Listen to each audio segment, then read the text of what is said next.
I welcome you all to today's catechism class. As we begin the class, I request you all to join your hands and close your eyes. In the name of the Father, and of the Son, and of the Holy Spirit. Amen. Heavenly Father, as we come into your presence, we love you, we praise you, we glorify you, and we thank you. Abba Father, today as these children learn the Lord's Prayer, give them the grace to be always dependent on you at every moment of their life. Give them also the grace to understand the beautiful plan you have for their life and to allow it to unfold in their lives. We make this prayer in the name of Jesus Christ our Lord and through the intercession of Blessed Virgin Mary. In the name of the Father, and of the Son, and of the Holy Spirit. Amen. So children, last week we started learning the Half Father prayer. As I told you, the Half Father prayer consists of two parts. The first part is actually acknowledging God as our Father, praising Him, glorifying Him and worshipping Him before we actually bring our request to God. So the Half Father prayer is two parts. First is accepting God as our Father, acknowledging God as our Father, and also taking our requests and petitions to Father. So we'll look at the second part of the Half Father. So we will start with Your Kingdom Come. So what does this line mean, Your Kingdom Come? When we say Your Kingdom Come, actually there are two requests in this particular line. The first one is God is our King, and we are asking His kingdom to unfold in our life, to surround in our day-to-day life. So what is God's kingdom? God's kingdom is love, joy, peace, happiness, goodness. So we are basically asking God's kingdom to surround in our day-to-day life so that our life will also be happy. The second request that we make in this particular line is, we all know, children, that at the end of the time, Jesus is going to come and He is going to separate the good from the bad, and He's going to take all the good people with Him and He's going to give them eternal life. So through this particular line, we're asking for the fulfillment of this promise. We're asking for the fulfillment of God's promise that Jesus may come at the end of times and give us eternal life. So that is the meaning of this particular line, Your Kingdom Come. So the next part of the prayer is, Thy will be done. So as I told you, children, God has a beautiful plan for each one of you. So when we pray this particular line, we're actually asking God to change our will if it is not in accordance with His will. So we are asking God also to give us the grace to understand the plan that He has for us. We actually have to allow God to unfold His plan in our life. So that is why we are praying to God the Father, to asking His will to happen in our life. And when we pray to God the Father asking His will to happen in our life, God is really pleased because we are asking for something which He wants us to give. So that is the meaning of this particular line, Your will be done. So the next part is, on earth as it is in heaven. We all know, children, in heaven, the saints and all the angels, they praise God, they thank God, they worship God.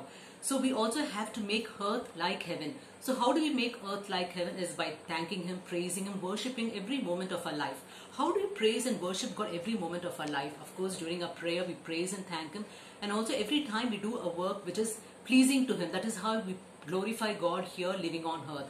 The next part where we can make earth on heaven is by attending the Eucharistic celebration, the Mass. Every Mass is actually heaven on earth, because when we celebrate the Eucharist, actually Jesus is present, and when Jesus is present, we also know God the Father is present, and along with God the Father, Mother Mary is there. When the Trinitarian God is present, and when the Trinitarian God is present, the angels are present, the entire heaven is present. So every Eucharistic Mass, every Mass that you attend, children, is actually heaven on earth, and entire heaven is present when you attend a Mass. And that is the greatest form of worship on earth. So that is what we pray by meaning on earth as it is in heaven. The next part is, give us this day our daily bread.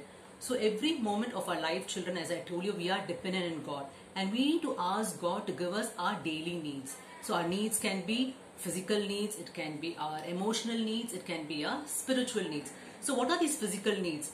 In our day-to-day life, we need good health. I mean, we need our parents to have good work so that we are able to get what we need to live on this earth. So we have to ask God to provide us our daily needs. And what are these emotional needs? Emotional needs are actually, children, sometimes you might be upset, you might be sad. So those are the times when you have to actually go to God and ask Him to give the grace to remove all that is causing you the sadness, all that is making you upset. So those are the emotional needs which you have to turn to God and ask Him in prayer. The next is the spiritual needs, which I told you. Spiritual needs are something like when you're not able to pray. As I told you, we all have to pray to God, because it is only with God's protection that we're able to live in this world. We need God's help every moment of our life.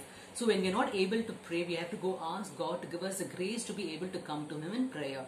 So that is what is meant by spiritual needs. So every day we have to request God for our physical needs, for our emotional needs, and for our spiritual needs. You can also ask God to help you in your studies. If you're not able to study, ask God for His help and He will definitely help you. So that is what we mean by the sentence, give us this day our daily bread. The next part is, forgive us our sins as we forgive those who sin against us. So children, this particular sentence has a condition. You know, whenever you make a mistake, you go and ask the particular person sorry, and also you ask God sorry for what you have done. I'm sure children, whenever you make a mistake, you're going and asking God sorry, because that is how we have to do. I mean, every day night before you go to bed, whatever mistake you have done for that particular day, you have to go and tell God, Jesus, I'm sorry for what I have done, and also to give you the grace not to commit that sin again. So you're actually expecting God to forgive your sins. But there is a condition which Jesus is telling here.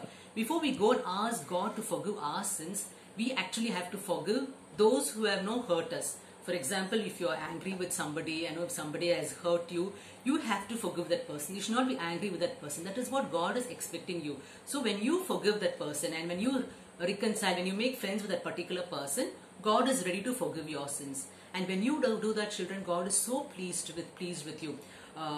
They say forgiveness is the key to heaven's blessings. So every time you forgive others, when you don't hold anything, any anger against others, God is so happy with you. And whatever you ask, if it is for your good, God will definitely give you. He will answer your prayers once you don't have any anger, any hatred towards anybody.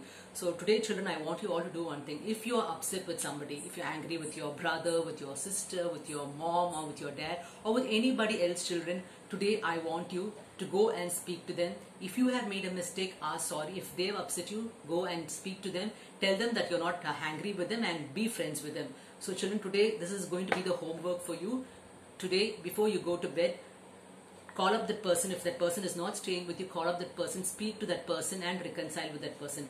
God will definitely be so happy with you and pleased with you. So this is the homework today, children. Before you go to bed today, you have to reconcile, make friends with that person whom you are angry or who has upset you. So we'll go to the next part of the Our Father prayer. Lead us not into temptation. So what does this mean? Actually, God does not tempt us, but God makes us go through certain problems or certain trials so that we are able to understand our weaknesses and turn to Him. God always wants us to be dependent on Him, and in our weaknesses, God's power, God's strength is manifested in our life.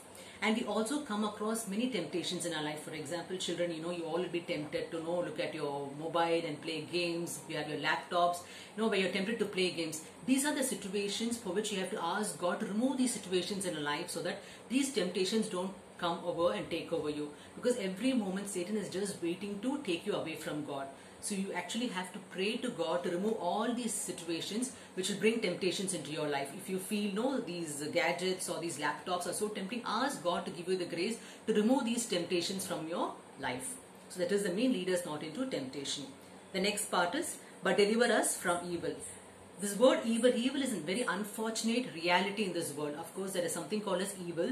And the very aim or the very ambition of the devil is to take us away from God. He does not want us to come closer to God. So every moment he is actually working to do something that will take you away from God, to make you commit something wrong.